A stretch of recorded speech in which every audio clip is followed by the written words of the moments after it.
Primero, el olor. No es incienso ni olíbano, sino cera caliente con la que se rellenan las grietas de los libros antiguos. La mañana, en el archivo municipal, comienza con este olor, dulzón y rancio, como si el papel mismo respirara el pasado. Entre las estanterías, en el polvo y la penumbra, se encuentra un documento, como un hueso olvidado de otra época. Recaudación por la beneficencia de las artesanas solteras. Una línea sin sello, pero con una firma cuidada, como si alguien hubiera intentado convertir la mentira en oficial. Así comienza una historia en la que la moral y la contabilidad se entrelazan en un nudo del que ni los funcionarios ni aquellos a quienes grabaron con impuestos por moralidad pudieron salir durante mucho tiempo. Hola amigos, me alegro de daros la bienvenida al canal.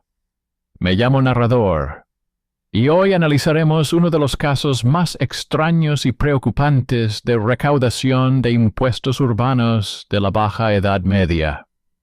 Escribidnos desde dónde nos veis, de qué ciudad y país, y si habéis oído hablar alguna vez de los impuestos por castidad.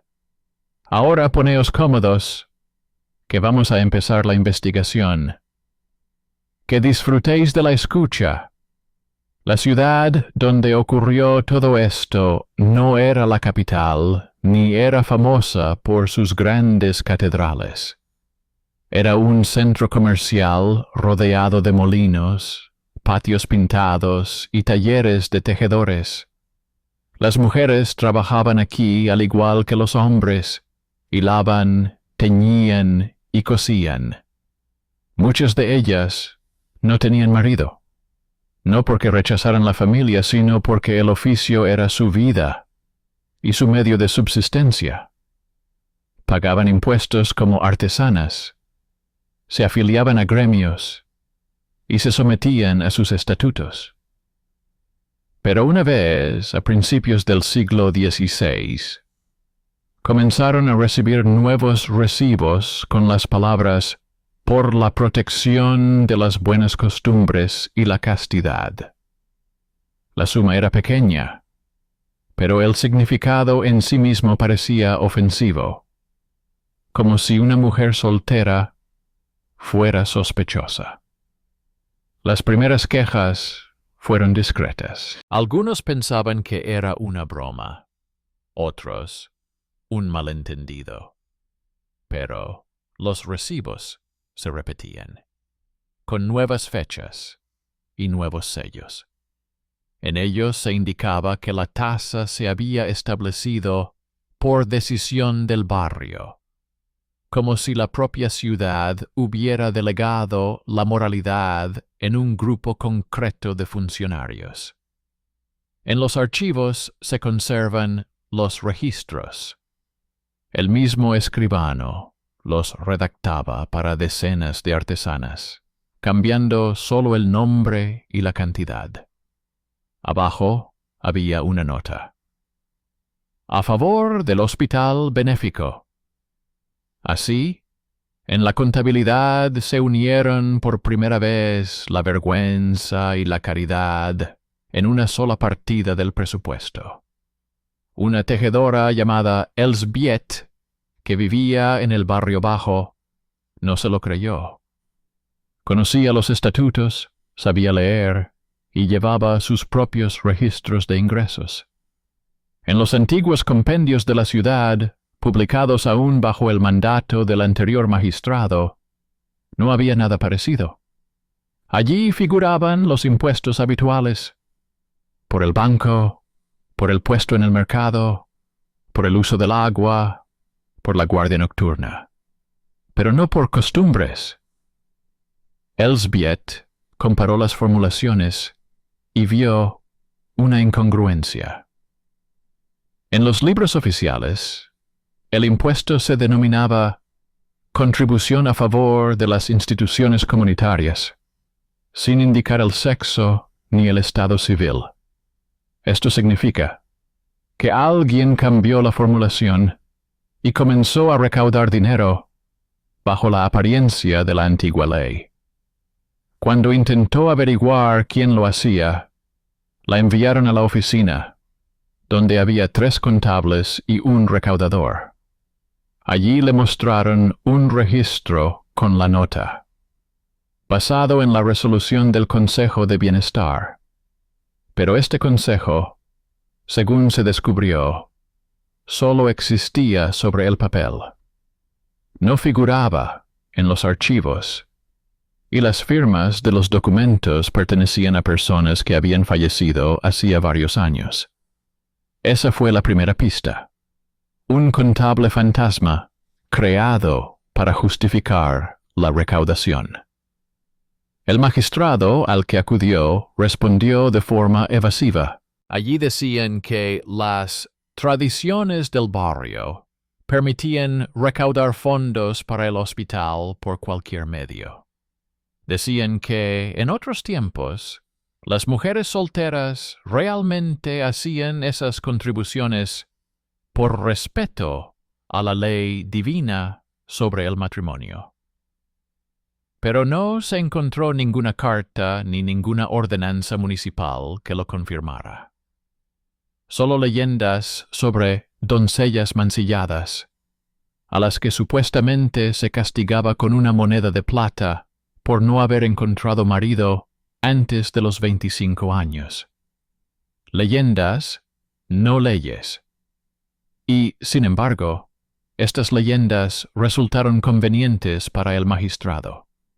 Amparándose en ellas, los funcionarios continuaron recaudando impuestos. Entonces, Elsbeth decidió llevar a cabo su propia investigación. Pasó varios días en el archivo municipal, donde olía a moho y tinta, comprobando los registros. De los libros de recaudación extrajo las fechas y las cantidades, y observó una extraña regularidad. El impuesto por castidad aparecía precisamente en los meses en que el hospital solicitaba financiación adicional. Oficialmente, se trataba de la reparación de camas y la compra de medicamentos. Pero las cantidades no cuadraban. El dinero desaparecía y los informes se firmaban con fecha anterior. En uno de los estados de cuenta figuraba el nombre del mismo recaudador que le había traído el recibo. Así, la iniciativa privada se convertía en todo un sistema, un impuesto legalizado, oculto entre líneas. Mientras tanto, los rumores sobre el impuesto a las solteras se extendieron por los barrios artesanales. Algunas empezaron a pagar para evitar el escándalo, otras simplemente no entendían si tenían derecho a negarse. En una ciudad donde la honorabilidad de una mujer se medía por la opinión de los vecinos, cualquier duda sobre su piedad era peligrosa. Negarse a pagar se consideraba una confesión de pecado. Así la presión se volvía invisible, pero palpable. La propia sociedad apoyaba una ley ficticia por miedo a parecer impura. Más tarde se supo que el hospital realmente sufría de falta de financiación. Tras la epidemia invernal, en la que murieron más de 40 personas, se agotaron las reservas de medicamentos, y parte del edificio se incendió por el uso imprudente de una vela. El magistrado estaba obligado a restaurar la institución, pero las arcas estaban vacías. Los gastos de la fiesta municipal y la reparación del pavimento se habían comido la mayor parte del presupuesto. Entonces, en la contabilidad encontraron una solución: crear un impuesto temporal sin molestarse en obtener la aprobación del Consejo. La formulación se ideó rápidamente: contribución por la castidad, para poder presentarla como un acto de apoyo moral. Cuando la prensa local recordó este caso años más tarde, lo explicaron como un error de correspondencia. Pero en los documentos conservados se ve claramente que no hubo ningún error. Fue un cálculo. Decenas de mujeres que trabajaban solas, sin maridos ni protección gremial, se convirtieron en las donantes más convenientes, no porque fueran ricas, sino porque estaban indefensas. Nadie las representaba en las reuniones, no tenían derecho a voto, y sus nombres rara vez aparecían en las actas. Así, el sistema cubría el déficit de las arcas públicas con los cuerpos de quienes no encajaban en la norma social. Elsbeth reunió copias de todos los documentos que encontró y envió una petición al tribunal, alegando que los estatutos de la ciudad prohibían los cobros sin la aprobación del Consejo. Este paso fue decisivo. Por primera vez en muchos años, una simple artesana se enfrentó directamente al magistrado. El tribunal admitió la demanda, pero la vista se prolongó durante meses. Durante ese tiempo, se inició una campaña de rumores en su contra, alegando que despreciaba la virtud y alteraba el orden.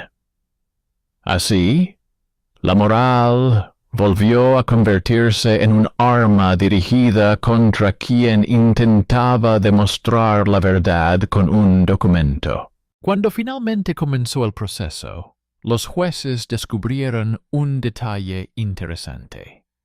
La resolución sobre la recaudación piadosa estaba fechada en una fecha en la que el antiguo tesorero ya había fallecido.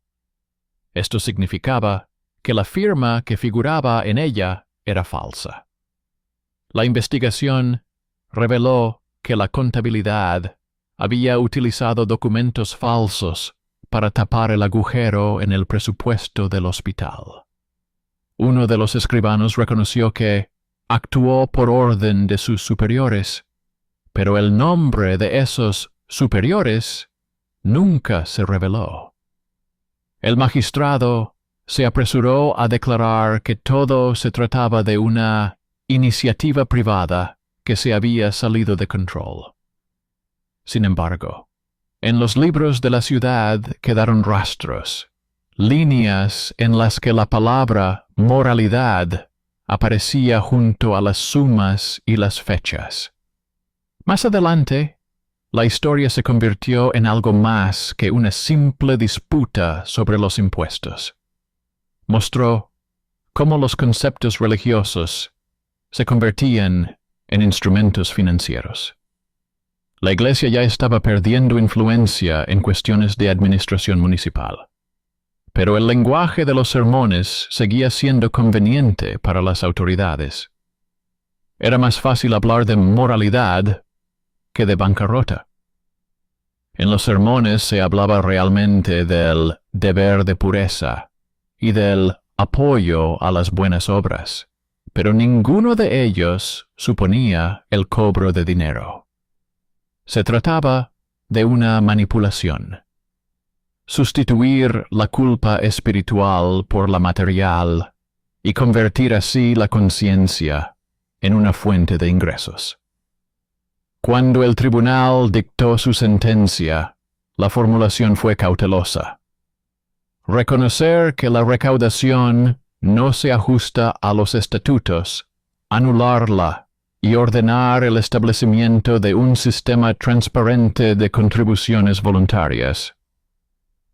Para la mayoría de los habitantes, esto sonó como una victoria de la justicia. Pero para Elsbeth fue una amarga confirmación de que la justicia en la ciudad tiene un precio. Porque ninguno de los que idearon el impuesto fue castigado. Simplemente reescribieron los documentos, tachando las líneas sobrantes, como si nada hubiera pasado. Y en los informes del año siguiente apareció una nueva línea: contribución para mantener el espíritu moral del hospital. Voluntaria, por supuesto. Pero la gente sabía que la voluntariedad dentro de esas paredes siempre era relativa. Más tarde, los historiadores llamarían a este caso un ejemplo de economía de la virtud, en la que la moral se utilizaba como instrumento de política fiscal.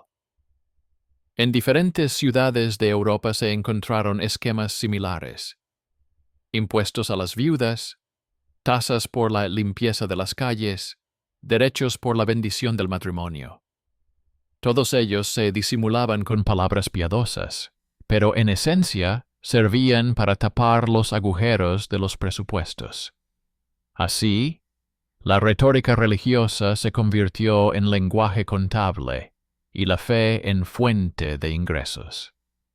Esta historia no tiene héroes en el sentido habitual. Aquí no hay vencedores, solo aquellos que sobrevivieron en un sistema en el que la vergüenza se convirtió en moneda de cambio. Tras el juicio, Elsbeth volvió al trabajo, pero ya no participó en las reuniones gremiales. Su nombre desapareció de los registros 3 años después. Quizás se marchó. Quizás, simplemente, se cansó de luchar. Pero el documento que dejó se conservó. Y cada vez que se abre, queda claro que la verdadera moral de la ciudad no viene determinada por los sermones, sino por cómo trata a quienes no encajan en sus normas. Si consideramos este caso no como una excepción, sino como un síntoma de la época, queda claro que las ciudades de la Baja Edad Media vivían en la frontera entre la moral religiosa y el pragmatismo económico. El sistema de impuestos y multas no era solo un instrumento financiero, sino que reflejaba la estructura del miedo. Cada documento, cada anotación en el libro de ingresos recordaba al ciudadano que el poder lo sabía todo sobre él: cuánto ganaba, con quién vivía, cómo vestía, cómo rezaba. Por eso, la aparición de los impuestos por costumbres no parecía absurda para los contemporáneos, sino todo lo contrario. Parecía una continuación lógica de una cultura en la que cualquier acción podía medirse en plata. En las tierras germánicas y flamencas de la época existían decenas de impuestos similares. Por ejemplo, en las ciudades de la Hansa, las mujeres solteras pagaban la llamada tasa de cobertura, que formalmente era un seguro contra los rumores, pero en realidad era una forma de controlar el comportamiento de quienes no tenían marido. En las comunas italianas existían multas por vivir fuera del seno familiar. Se justificaban por el mantenimiento del orden, pero el dinero se destinaba a hospitales, asilos e incluso a las cárceles municipales. En algunos estatutos se decía abiertamente que una doncella sin tutor es una carga para la conciencia del barrio. Esta frase se citaría más tarde como ejemplo de absurdo administrativo, pero entonces parecía la norma. La mujer no se consideraba simplemente una persona, sino un eslabón en el sistema de propiedad. Sin marido ni padre, no estaba desprotegida jurídicamente, sino económicamente, lo que significaba la posibilidad de ser grabada. Lo que ocurrió en la ciudad de Elsbeth no es más que un eco tardío de esta tradición. Pero es precisamente en su caso donde se aprecia un punto de inflexión. A principios del siglo XVI, las ciudades europeas atravesaban una crisis demográfica y financiera, epidemias, aumento de los precios, descenso de los ingresos de los gremios. Los magistrados buscaban nuevas fuentes para rellenar las arcas, y los más indefensos se convertían en los más convenientes. En los informes de la época aparece constantemente la palabra compensación, un eufemismo burocrático para referirse al cobro legalizado. Se podía compensar todo: la ausencia del marido, las deudas, incluso el daño al honor público. Cada vez se convertía en una operación financiera en la que el honor tenía un valor fijo. En este mecanismo es especialmente notable el papel de la religión como lenguaje de justificación. En los documentos no se escribía recaudar de las mujeres solteras, sino fortalecer la virtud. Los sermones recogían estas palabras sin darse cuenta del cambio. Los párrocos decían que la pureza moral requería el apoyo de la sociedad, lo que significaba que quienes permanecían fuera del matrimonio debían contribuir al bien común. Así, de boca del clero no salía una amenaza, sino un envoltorio para un instrumento fiscal. Ahí radicaba el horror de la época. La moral y el tesoro ya no se diferenciaban entre sí. Cuando el tribunal de la ciudad de Elsbeth declaró ilegal el impuesto, no lo hizo por las mujeres, sino por el orden. Para las autoridades, lo más peligroso no era la injusticia, sino el desorden en la contabilidad. Los protocolos históricos muestran que en la decisión del tribunal no hay ni una palabra sobre discriminación. Solo dice que el impuesto no tiene base legal. Es decir, no se eliminó la idea, sino la forma. Y esto también es un síntoma. El sistema estaba dispuesto a perdonar todo, excepto las ganancias no autorizadas. La lógica misma del impuesto sobre las costumbres siguió viva en otras formas, en los impuestos matrimoniales, en las multas por lujo excesivo, en los impuestos sobre la viudez. En algunas tierras se siguieron recaudando hasta mediados del siglo XVIII. Si se abren los libros municipales de finales del siglo XVII, se puede observar una sorprendente similitud en la redacción.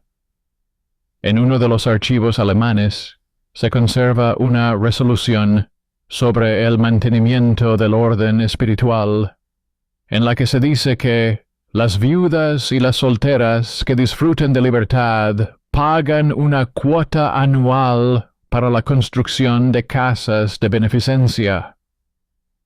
Allí se repite de nuevo el motivo de la libertad como deber. Había que pagar por el derecho a vivir de forma independiente. No se trata solo de una medida financiera, sino de un símbolo de cómo las autoridades percibían la independencia, como un lujo sospechoso. Una mujer que no estuviera unida por los lazos del matrimonio se consideraba una fuente potencial de desorden, y el impuesto se convertía en una forma de mitigar ese temor. El trasfondo económico de estas medidas es evidente si se observa la estructura de los gastos municipales. Las principales partidas del presupuesto se destinaban a las murallas, el ejército y, cada vez más, a los hospitales. Las enfermedades, las epidemias y las lesiones de los artesanos convertían a los centros médicos en un foco de deudas constantes.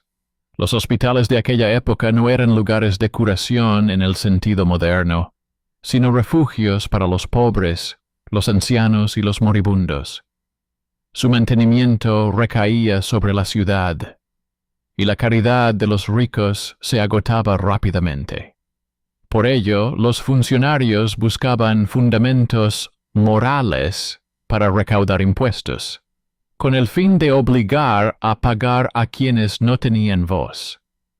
En una de las ordenanzas se afirma directamente que el mantenimiento de la moralidad es un bien público, y el bien requiere sacrificio.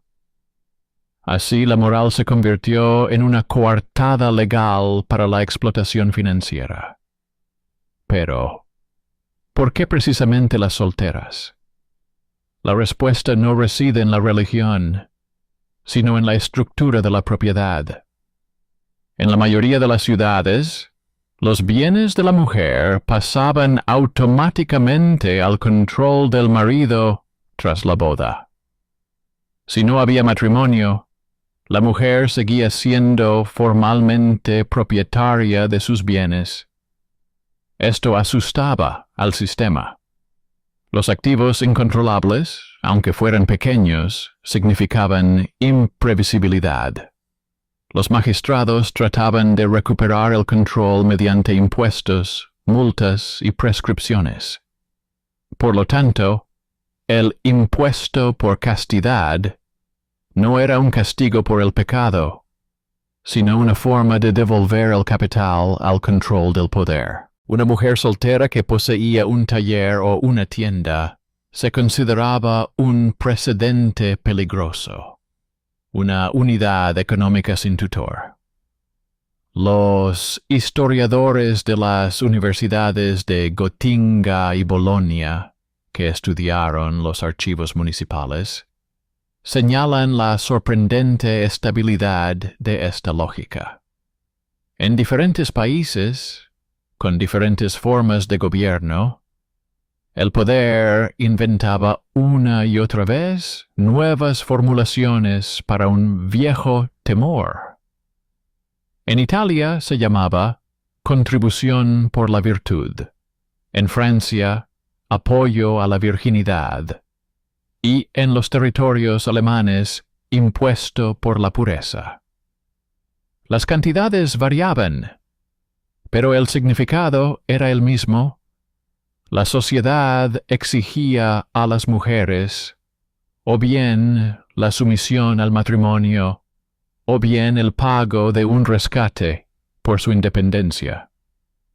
Este mecanismo sobrevivió al cambio de dinastías e incluso a la reforma, porque no dependía de dogmas, sino que se alimentaba de la economía. Paradójicamente, fue precisamente en la época en que las ciudades comenzaron a construir los primeros hospitales y orfanatos, cuando la retórica moral se volvió especialmente cruel. La ayuda a los necesitados dependía de los impuestos, y los impuestos de las ideas sobre la culpa. Si una persona era pobre, significaba que era culpable. Si una mujer estaba sola, significaba que era pecadora.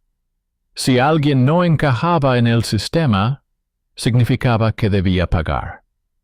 Este lenguaje moral contable creaba la ilusión de orden en un mundo en el que la pobreza y la enfermedad no se percibían como un problema social, sino como consecuencia de la falta de piedad. Por eso, el impuesto sobre las costumbres parecía incluso justo. Quien no es culpable, no paga, razonaba la gente, sin comprender que tarde o temprano se declararía culpable a todo el mundo. Cuando, décadas más tarde, otras ciudades intentaron repetir recaudaciones similares, ya sin esconderse tras la palabra celo sabiduría, las justificaron de forma pragmática. Contribución para necesidades médicas. Pero la historia se repitió. Allí donde no hay una contabilidad transparente, la moral vuelve a convertirse en una cortina de humo. En un archivo francés se conserva un informe sobre un impuesto similar recaudado en la ciudad de Bourges. De las 28 libras que ingresaron en la tesorería, solo 5 llegaron al hospital. El resto se disolvió en las facturas de reparación de edificios y los salarios de los recaudadores. La forma cambió, pero la esencia siguió siendo la misma. La explotación a través de la vergüenza. Es interesante que, incluso cuando estos impuestos desaparecieron de las leyes, siguieron vivos en la cultura, en los sermones, en los panfletos, en las historias cotidianas de las mujeres que eran inspeccionadas por sus vecinos o por el clero. La idea misma de que la soledad debía explicarse se arraigó tan profundamente que sobrevivió a los siglos. Y en esto reside, quizás, el legado más terrible de aquellos tiempos. El poder, que una vez aprendió a convertir la moral en un instrumento de recaudación, nunca renunciará a él. Solo las formas se volverán más sutiles, las palabras más suaves, pero la lógica seguirá siendo la misma. Sin embargo, tras el juicio de Elsbeth, realmente se produjeron cambios. Por primera vez, se empezó a llevar una contabilidad abierta del hospital en la ciudad. Las cantidades gastadas se publicaban en un tablón en el ayuntamiento para que cualquier ciudadano pudiera comprobarlas. Fue un caso excepcional en el que la revelación de un fraude privado provocó una reforma del sistema. Sin embargo, incluso entonces, el magistrado no reconoció su culpa. Simplemente lo formalizó de otra manera. Ahora, las cuotas se denominaban donaciones voluntarias para el bien común.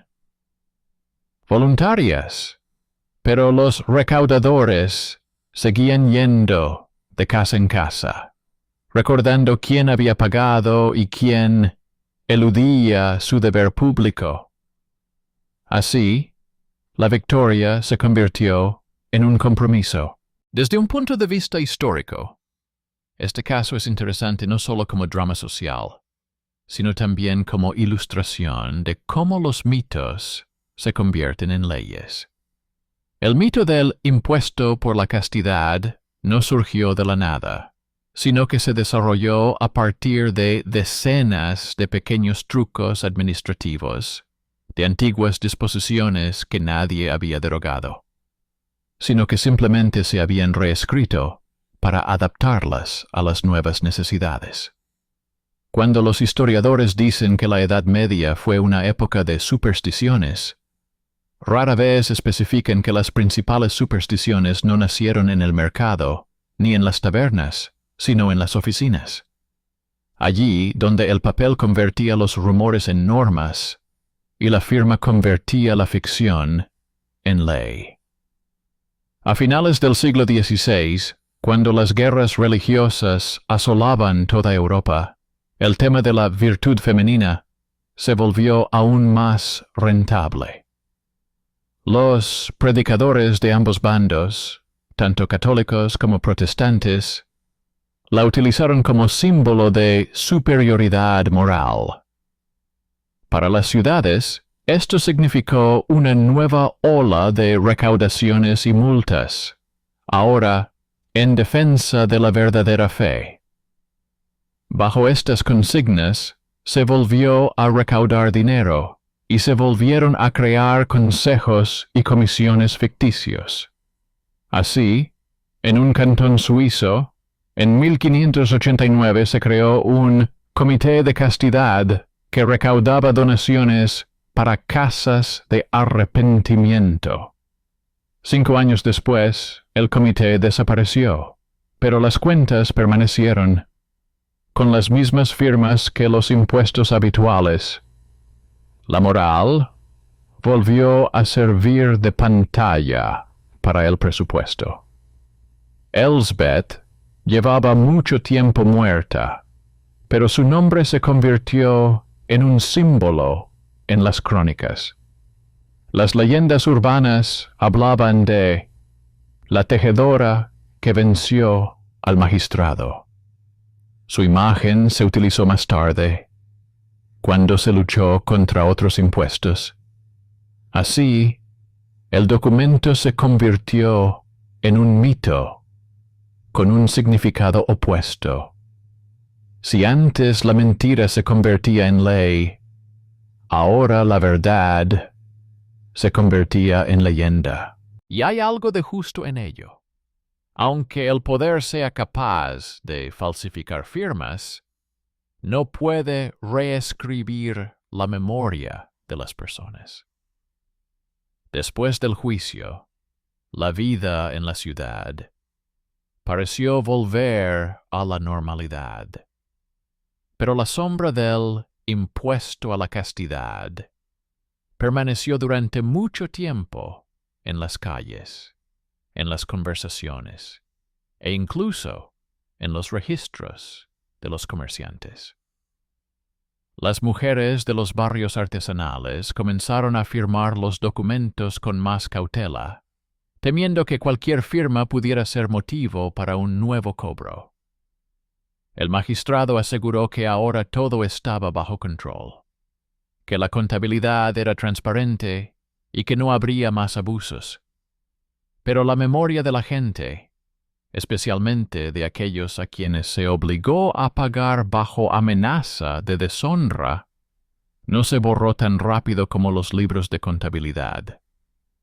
Durante varios años después de la abolición del impuesto, aparecieron nuevas quejas en el archivo. Esta vez no se trataba del impuesto, sino de que aquellos que se habían negado a pagarlo en el pasado, ahora eran ignorados a la hora de distribuir las ayudas municipales. En una de las anotaciones se conserva la siguiente formulación: no merece la ayuda, ya que en años anteriores no participó en las contribuciones benéficas. Así, el impuesto suprimido se convirtió en una especie de filtro social, invisible pero palpable. La voluntariedad se convirtió en una prueba de lealtad. Era una época en la que el miedo a ser excluido de la sociedad respetable era peor que cualquier multa.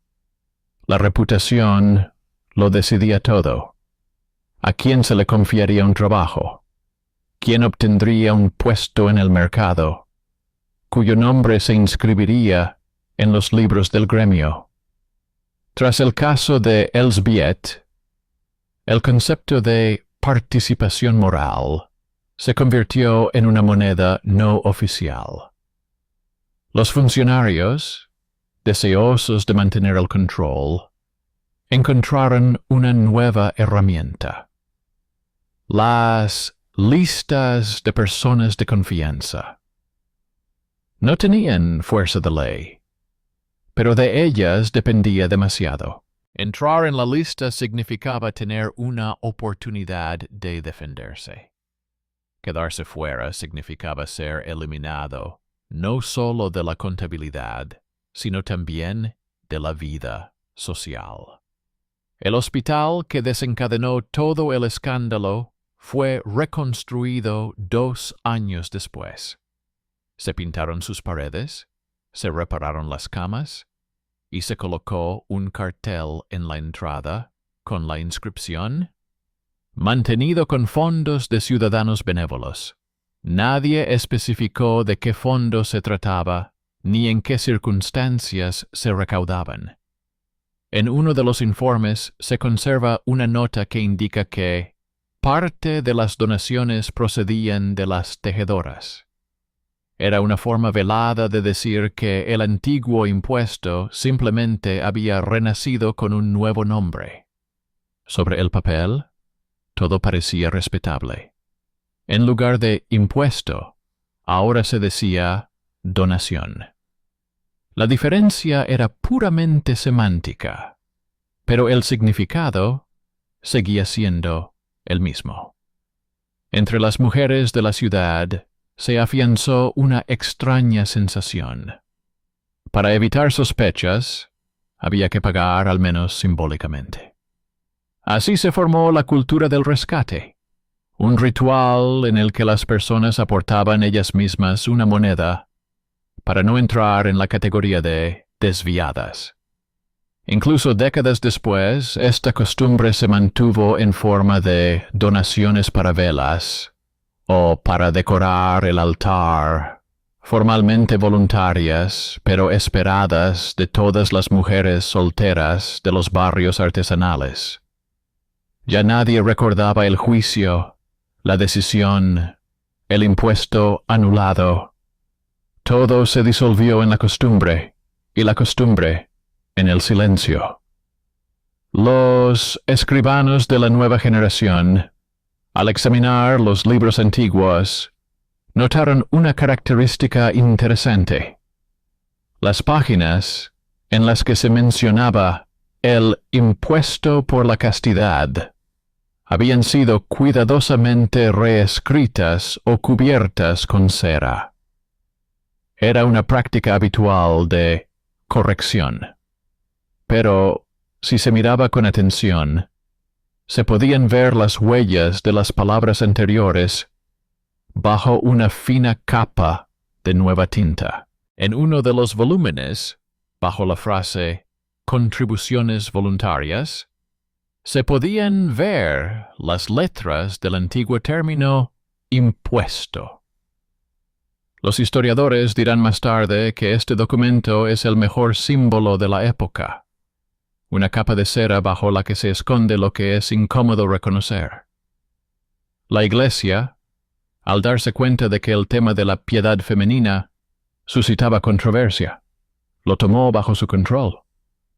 En las parroquias se comenzaron a impartir sermones especiales dedicados al deber de la castidad. Los párrocos hablaban de la pureza como una responsabilidad social, no como una virtud personal. Estos discursos no sonaban como sermones, sino como informes. Cada feligresa debía confirmar que se ajustaba al modelo ideal de comportamiento. Las palabras castidad y orden se fusionaron gradualmente en una sola. En uno de los resúmenes de sermones que se conservan, el párroco relaciona directamente el estado moral de la ciudad con su bienestar económico. La ciudad donde la virtud es débil pierde el pan y el agua. No era una metáfora, sino una insinuación. Quien no participa en obras piadosas condena a todos a la pobreza. Así, el mito del deber moral de pagar se convirtió de nuevo en un instrumento de presión fiscal. Una y otra vez se repetía el mismo patrón. El lenguaje religioso encubría la contabilidad, y los funcionarios se referían a los sermones como a la voluntad del pueblo. En algunas parroquias, los sacerdotes incluso comenzaron a llevar listas especiales de bienhechoras, en las que anotaban a quienes hacían donaciones regularmente. Estas listas pronto coincidieron con las listas de personas de confianza del magistrado. Las dos autoridades, la espiritual y la secular, se fusionaron en un único mecanismo de control. Las mujeres que alguna vez tuvieron que pagar intentaban olvidar esa vergüenza, pero el recuerdo regresaba en pequeños detalles, en las miradas en el mercado, en las palabras de las vecinas, en las pequeñas burlas. Cualquier independencia parecía ahora peligrosa. Si antes la soledad era simplemente una circunstancia de la vida, ahora se había convertido en un signo de sospecha. Incluso las jóvenes aprendices en los talleres oían decir a las mayores: «No te expongas, no discutas, no menciones a Elsbeth». El nombre de aquella que una vez se rebeló contra el poder se convirtió en una advertencia. Mientras tanto, los archiveros, al registrar cada documento, sentían cada vez más cómo había cambiado el lenguaje. Las viejas categorías, pecado, culpa, castigo, daban paso a palabras más pacíficas: deber, participación, caridad. Pero detrás del cambio de léxico se escondía la misma lógica de siempre. Cada nuevo término era un intento de suavizar el recuerdo de la violencia, convirtiéndola en un rito habitual. La voluntariedad se convirtió en una nueva forma de coacción. Y cuanto más suaves sonaban las palabras, más fuerte se hacía el control. Las ciudades vecinas comenzaron a adoptar la experiencia de este sistema. En uno de los estatutos se mencionaba directamente que las recaudaciones benéficas anuales, especialmente entre las artesanas solteras, refuerzan el orden público. Así, el error de un magistrado se convirtió en un precedente, y el precedente en una norma. Cuando más tarde los historiadores analizaron este fenómeno, hablaron de la normalización del feudalismo moral, un proceso en el que, bajo el pretexto de velar por la moralidad, el poder recuperaba el derecho a disponer de la vida privada. Especialmente revelador es el destino de uno de los escribanos que firmó los documentos ficticios. Se llamaba Matthias Stoll. Tras ser descubierto, no fue castigado, pero perdió su puesto y trabajó como copista en una notaría. 10 años después, se encontró una nueva variante de la formulación en sus anotaciones: contribución al bien público. El mismo significado, el mismo mecanismo, solo que con otras palabras. La historia se repitió, pero sin escándalo público. La gente se acostumbró a que parte de sus ingresos se destinara a buenas causas, sin preguntarse quién decide qué es bueno y qué no. Según los rumores, Elsbeth se mudó a otra ciudad, más cerca del mar, donde las mujeres podían trabajar como tejedoras sin ser miembros del gremio. Allí su nombre volvió a aparecer en las listas de contribuyentes, pero ya sin anotaciones. Se sabe poco sobre su destino posterior. Solo hay un documento, el registro de su testamento, en el que se indica que parte de sus herramientas y telas se donan al hospital para buenas causas. Quizás fuera ironía, quizás un intento de reconciliación. La historia no lo dice. Pero la propia formulación suena como un eco de un antiguo temor.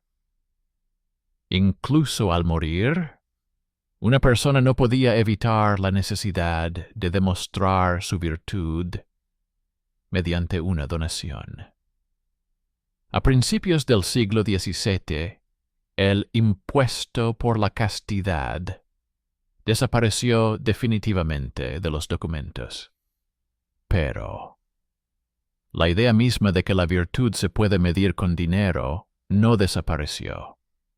En los nuevos tratados económicos de la época se encuentran reflexiones sobre el deber social de la mujer, donde se dice directamente que cada una debe participar en el fortalecimiento del orden moral mediante el trabajo o la donación. Ya no se trata de una ley, sino de una ideología, pero su influencia no fue menor. Así, la antigua costumbre se disolvió en la nueva moral. Cuando los historiadores contemporáneos examinan estos archivos, a menudo señalan que los documentos más terribles no son aquellos en los que se mencionan torturas, ejecuciones o guerras. Más aterradores son aquellos en los que el mal se envuelve en cortesía, donde la coacción suena como una petición y el castigo como una virtud. En este sentido, el caso de Elsbeth se convirtió en un espejo de la época. El poder aprendió a ser suave, pero no menos cruel. Entre las piezas del museo se conserva hoy un artefacto, un sello de cobre con la imagen de una mano femenina, sosteniendo una moneda y la inscripción circular Pro Pudicitia Urbana, en nombre de la castidad urbana. En su día se utilizaba para los recibos de ese mismo impuesto. El sello se ha oscurecido con el paso del tiempo. Las letras casi se han borrado, pero la forma de la mano es reconocible. Ella aprieta la moneda no como un regalo, sino como una obligación. Y esta es quizás la mejor metáfora de ese sistema. Una mano extendida como en caridad, pero que en realidad exige un rescate. Cuando pasó casi un siglo después del caso de Elsbeth, en esas mismas tierras ya reinaba un espíritu diferente, no eclesiástico sino burocrático. Europa entraba en la época de la Ilustración temprana, y las ciudades se esforzaban por parecer racionales. Pero la esencia del control no había desaparecido. Simplemente se había revestido de un nuevo ropaje. Ahora la virtud no se consideraba un don de Dios, sino un deber social, y el deber, un objeto de contabilidad.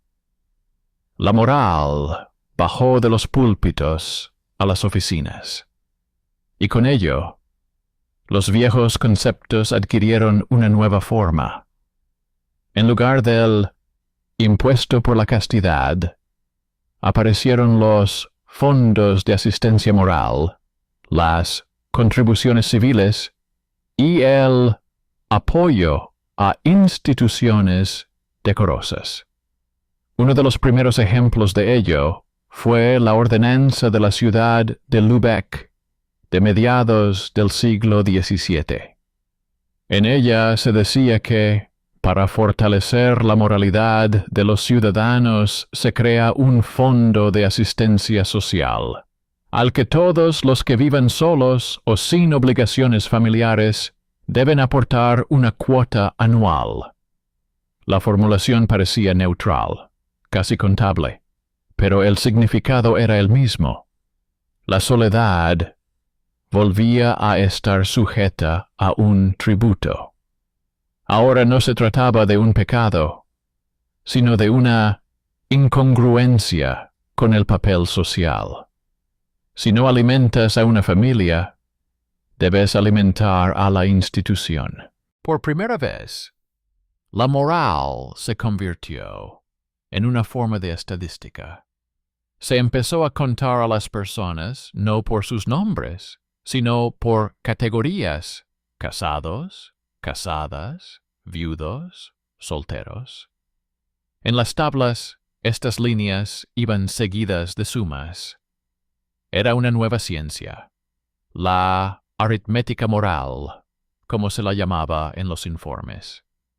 Los funcionarios, armados con lógica y pluma, medían la virtud con cifras.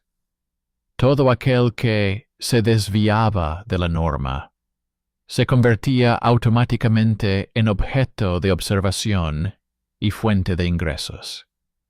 Donde antes funcionaba la predicación, ahora funcionaba la tabla. Pero la tabla era aún más aterradora. No provocaba compasión, no conocía las dudas, no sabía avergonzarse. En ella, la vergüenza estaba incorporada en la fórmula. Con la Reforma Protestante, el concepto de trabajo personal en nombre de la fe no hizo más que reforzar este mecanismo. Los pastores decían que la riqueza y el orden eran signos de elección. Por lo tanto, la pobreza y la soledad eran signos de decadencia. En este contexto, las contribuciones voluntarias a los fondos de mejora moral pasaron a considerarse un medio de salvación personal. Las mujeres, especialmente las artesanas, continuaron pagando, ahora ya no por presión de los funcionarios, sino por miedo a la condenación eterna. La Iglesia parecía haberse apartado, pero su lenguaje se conservaba en las formas.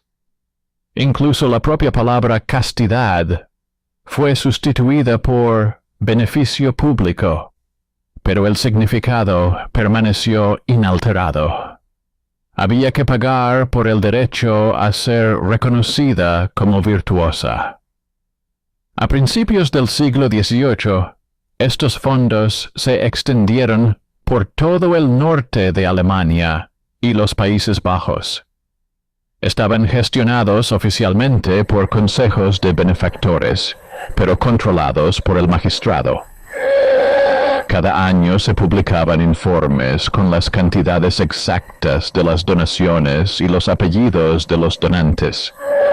Es curioso que los apellidos de las mujeres casi siempre iban acompañados de notas como soltera, viuda o sin hijos. Formalmente, esto se hacía por motivos contables, pero en realidad convertía la contabilidad en un catálogo de aislamiento social. El nombre se convertía en una etiqueta. Cuando los historiadores calcularon más tarde el número de estos registros, resultó que la mayoría de las contribuciones procedían precisamente de mujeres solteras. El arrepentimiento colectivo seguía alimentando el sistema.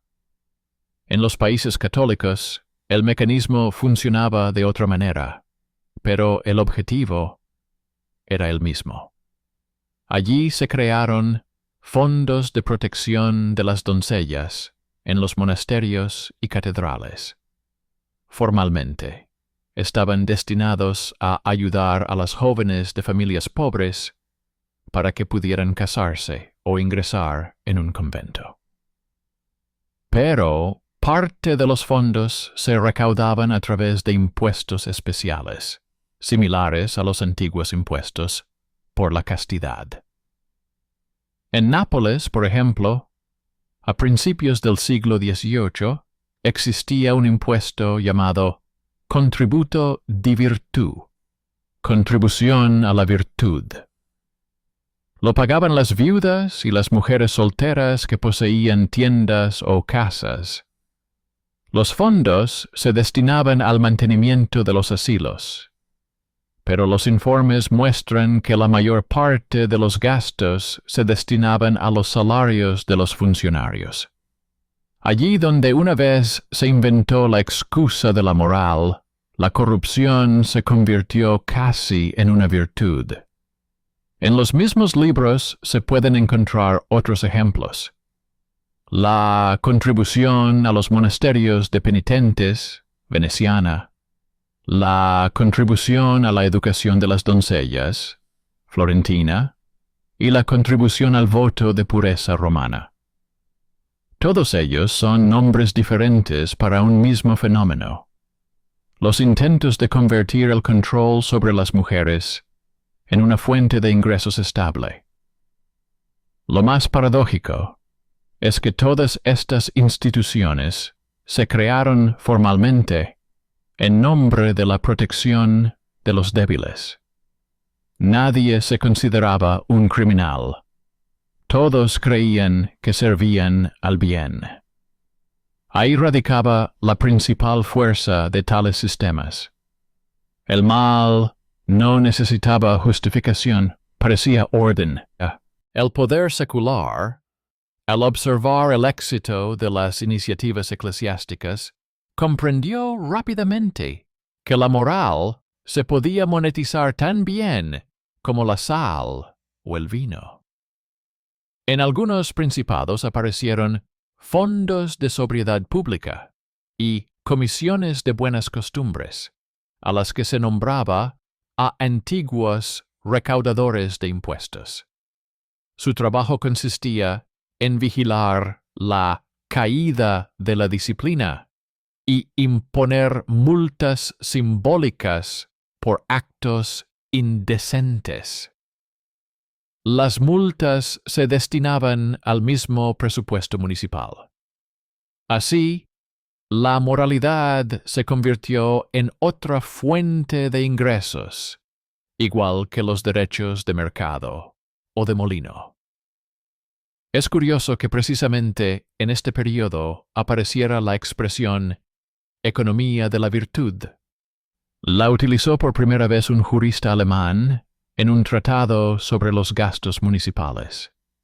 Escribió que la moral también es capital, y quien sabe gestionarla no conoce el déficit. Más tarde, esta frase se convertiría en un aforismo en los círculos administrativos. Bajo el lema de la gestión de la moral, se crearon nuevas comisiones, oficinas y consejos de supervisión. Todos ellos se consideraban sinceramente reformadores, pero en realidad solo perfeccionaban el sistema de coacción suave. Los documentos de archivo de la época sorprenden por su frialdad. No hay emociones, solo números. Contribución por el bien moral. Tantos florines. Número de participantes. Tantos. Porcentaje de impagos. Insignificante.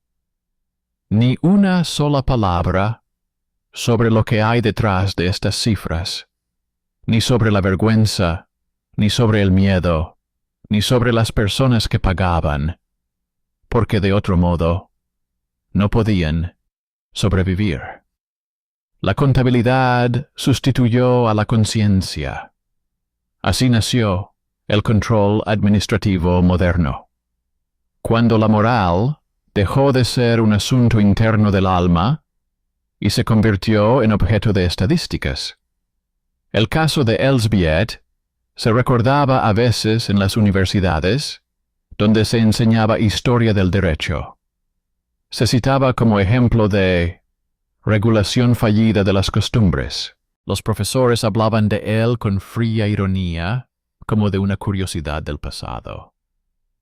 Pero en los archivos privados de esas mismas ciudades aparecían documentos en los que las formulaciones repetían casi literalmente las antiguas, solo que en lugar de artesanas solteras, ahora se escribía personas sin obligaciones familiares, y en lugar de impuesto por la castidad se escribía contribución civil. Así renació el mito del antiguo impuesto, pero ya sin escándalos. Nadie se rebeló porque todo parecía razonable. El siglo XVIII trajo consigo la idea del bien público como criterio principal de la virtud. En los tratados filosóficos se escribía que cada ciudadano debía ser útil, ya fuera con su trabajo, o con sus impuestos, o con su ejemplo de conducta. Quien no era útil se consideraba una carga para la sociedad, y si no podía pagar su deuda con trabajo, que la pagara con dinero. En este círculo lógico no quedaba salida. Así fue como la burocracia acabó por absorber la moral. Es revelador que incluso en la época de los reformadores y humanistas, cuando se crearon hospitales, orfanatos y escuelas, ninguna de estas estructuras renunció al principio de participación voluntaria. Esta participación se exigía no solo con dinero, sino también con una demostración de sumisión. Una ciudadana que no asistía a las reuniones benéficas o no hacía donaciones corría el riesgo de aparecer en las listas de indiferentes, es decir, en la misma situación en la que se encontraba Elsbiet. Y aunque formalmente ya nadie hablaba de pecado, la estructura misma de la culpa no había desaparecido. Simplemente dejó de ser religiosa y se convirtió en social. A finales del siglo XVIII, cuando los primeros ilustrados comenzaron a escribir sobre los derechos humanos, las autoridades municipales ya acumulaban un siglo de experiencia en el gobierno a través de la moral. Habían aprendido a convertir cualquier virtud en un informe y cualquier debilidad en una fuente de ingresos. Incluso cuando en las calles se oían palabras sobre libertad e igualdad, en las oficinas se seguían llevando libros de donaciones voluntarias, y al pie de cada página había un recordatorio. La virtud debe confirmarse con la acción, es decir, con el pago. Si miramos estos documentos hoy, queda claro que la historia del impuesto piadoso no es un episodio aislado, sino un modelo. Se repitió en diferentes países, con diferentes nombres, y cada vez se justificó con buenas intenciones.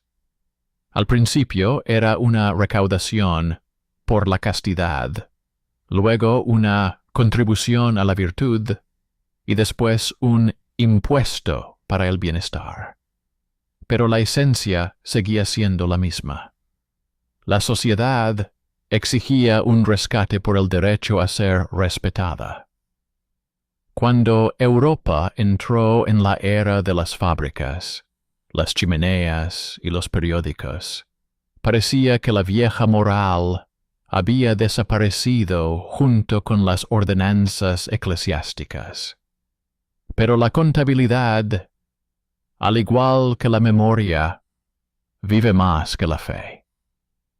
En el lugar de los monasterios surgieron fábricas, y los administradores ocuparon el lugar de los predicadores, y, sin embargo, el lenguaje siguió siendo el mismo.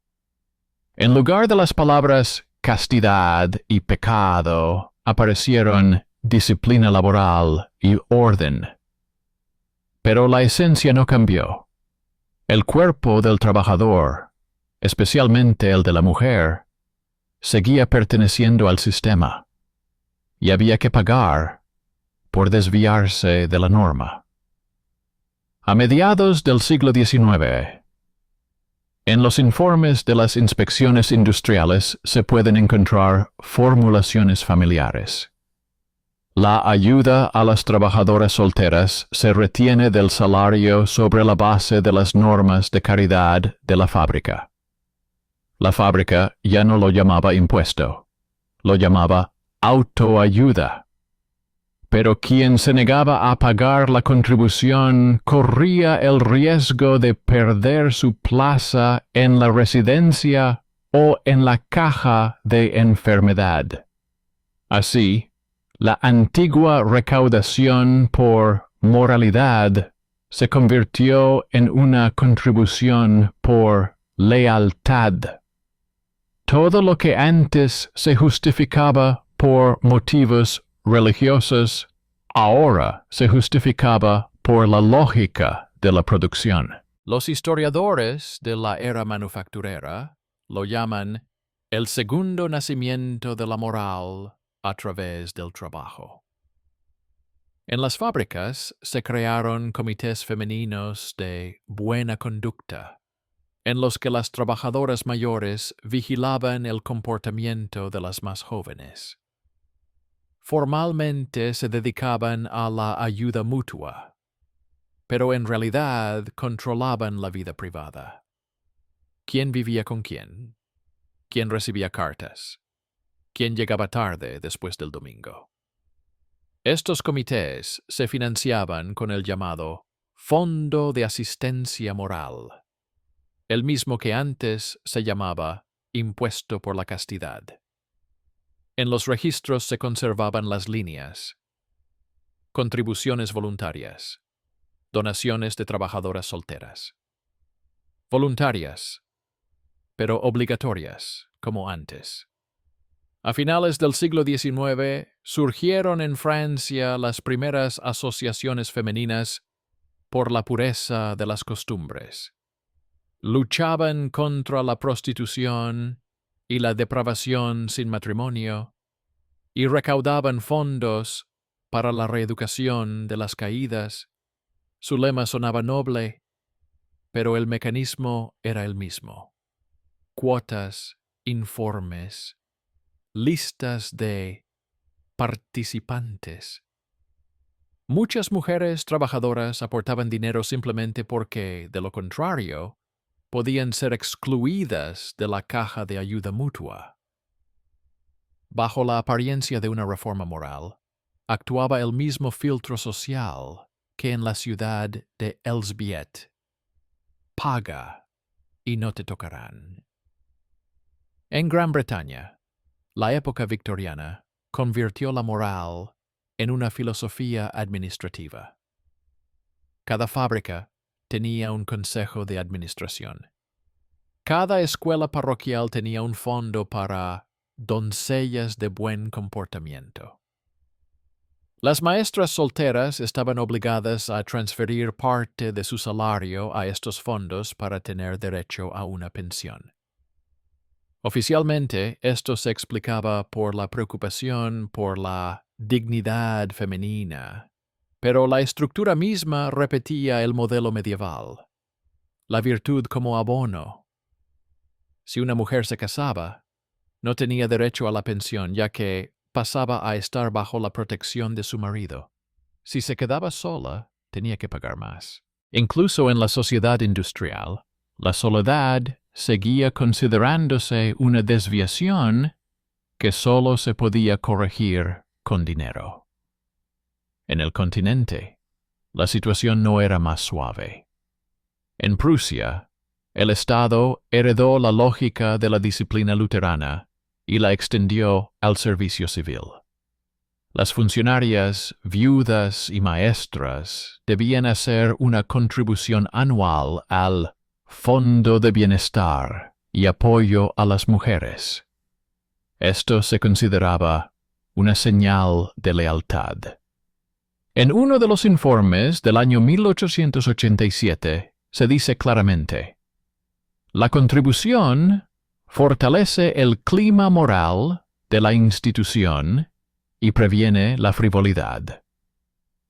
Así, el antiguo temor a las mujeres solteras fuera de control sobrevivió 3 siglos y solo cambió de oficina. Los países católicos respondieron con sus propias formas de control a través de las órdenes monásticas y las asociaciones benéficas parroquiales.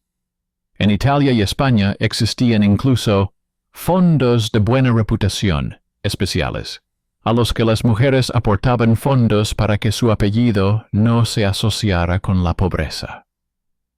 El dinero se destinaba a la dote de las novias pobres, o al mantenimiento de los hogares de corrección.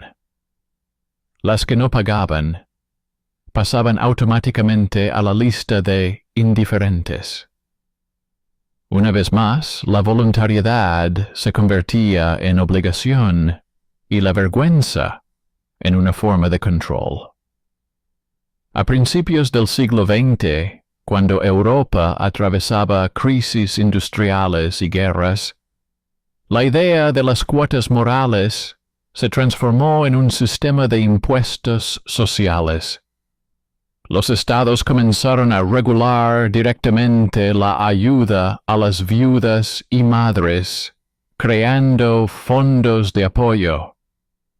Formalmente, esto supuso un paso adelante. Ya no era necesario justificar la soledad. Pero el principio mismo, que la situación personal de la mujer está sujeta a una evaluación financiera, se mantuvo. Los proyectos de ley debatían qué porcentaje de impuestos debía gravarse a las personas sin hijos o solteras. Incluso en el Parlamento se escuchaban comentarios como que el Estado debe fomentar la familia virtuosa y gravar con impuestos a quienes se alejan de ella. Así, la idea del impuesto piadoso pasó de la Iglesia al gabinete ministerial. Durante la Primera Guerra Mundial, el impuesto sobre el celibato existió realmente en varios países. En Alemania se llamaba Junggesellensteuer, impuesto sobre los solteros. Lo pagaban los hombres, pero el motivo era el mismo. La sociedad exigía una compensación por negarse a participar en el modelo familiar normal.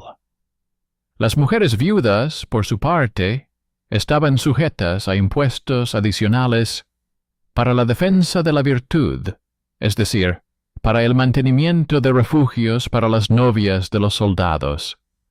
La ironía histórica radicaba en que el impuesto, que en su día se había ideado contra las mujeres, ahora se aplicaba también a los hombres, pero con el mismo fundamento: moral. El control del cuerpo bajo el pretexto del cuidado del Estado se convirtió en algo universal. Después de la Segunda Guerra Mundial, el mundo cambió. Pero la costumbre de medir la moralidad con números se mantuvo en los lugares más inesperados. En la Europa de la posguerra, se crearon fondos para la rehabilitación de las mujeres, cajas de ayuda a las madres solteras y comisiones para la protección de la moral. En sus informes volvían a aparecer las viejas palabras: participación, voluntariedad, responsabilidad, y cada vez había una pregunta oculta detrás de ellas: ¿quién es digno de ayuda y quién no? El destino de Elsbeth se repitió con un nuevo rostro. Ahora su lugar lo ocupaban mujeres que eran evaluadas en cuanto a su fiabilidad antes de recibir la ayuda. Incluso en los países donde la igualdad estaba proclamada por ley, las estadísticas sociales seguían registrando desviaciones: la ausencia de hijos, la soledad, la falta de correspondencia con la norma familiar. Estas categorías determinaban el importe de los impuestos, las prestaciones y los subsidios. Así, la antigua imposición, rebautizada como política demográfica, seguía existiendo bajo la apariencia de preocupación por el futuro de la nación. Y si en el siglo XVI el magistrado se escondía tras la leyenda de la castidad, en el siglo XX el funcionario hablaba de estimular la natalidad. La diferencia estaba solo en las palabras. El mito del impuesto a las solteras sobrevivió más tiempo que todos sus análogos reales. En la memoria popular, quedó como una parábola sobre la hipocresía del poder, como si existiera en algún lugar un decreto que obligaba a las mujeres a pagar por su castidad. Los historiadores discuten si existió tal ley en sentido literal. Los archivos solo confirman casos particulares, como el de la ciudad de Elsbiet. Pero el mito resultó ser más verosímil que el hecho, porque expresaba con precisión la esencia del fenómeno. El poder siempre encontrará la manera de hacer que la moral sea pagadera. En la cultura popular de los siglos XIX y XX, este tema se repitió muchas veces. Escritores, periodistas y directores contaban historias sobre impuestos al amor, a la soledad, al honor femenino.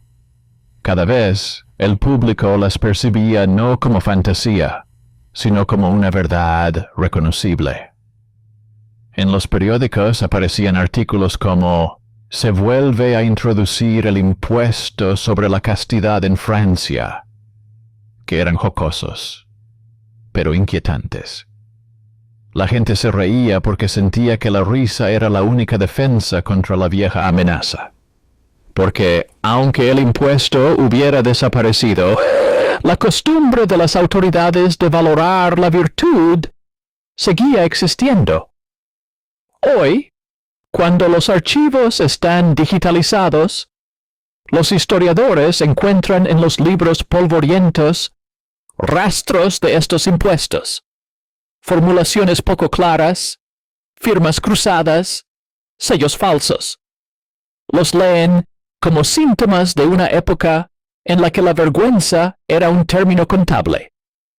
Las sumas son pequeñas, unos pocos hellers, unos pocos groschen, pero detrás de cada moneda se esconde la sumisión de alguien. Estas cifras son las sombras de los destinos humanos. No hay tragedias en ellas, pero sí un cansancio que duró siglos. La ciudad donde una vez vivió Elsbiet es ahora un lugar turístico. De los barrios antiguos solo quedan las líneas de los pavimentos y un fragmento de la muralla. En el museo local hay una copia de esa misma ordenanza, una hoja en la que se lee, con tinta descolorida: recaudación por castidad. Los visitantes lo leen como una curiosidad, sin sospechar que ante ellos tienen la fórmula en la que se basa toda la historia del control social. El papel está agrietado, pero el significado sigue vivo. Se repite cada vez que el poder promete orden moral a cambio de sumisión. Quizás en este documento se encuentre toda la paradoja de la época. Cuanto más hablaba la sociedad de la virtud, menos creía en ella. La moral dejó de ser una cualidad interna para convertirse en un servicio externo, pagado con un recibo. Desde los impuestos por la castidad hasta las multas modernas por conducta inapropiada, se extiende un mismo hilo conductor: el intento de convertir la conciencia en una herramienta presupuestaria. Y si se observa con suficiente distancia, queda claro que no se trata de una historia sobre una mujer ni sobre una ciudad. Es una historia sobre cómo cualquier poder, al percibir el olor del déficit, recurre a la moneda más rentable: la vergüenza humana. Así termina la crónica del impuesto piadoso, no con una fecha ni con una sentencia, sino con un reconocimiento. La moral, una vez inscrita en la contabilidad, nunca volverá a ser solo moral. Se convertirá en una cuenta, un informe, una norma, una ley, cualquier cosa menos una elección interna. Y cada vez que alguien vuelva a pronunciar las palabras orden moral, en algún lugar de los archivos resurgirá la frase de un antiguo estatuto: contribución por la castidad. Porque la historia que se ha olvidado no desaparece, sino que espera a que los números vuelvan a convertirse en conciencia.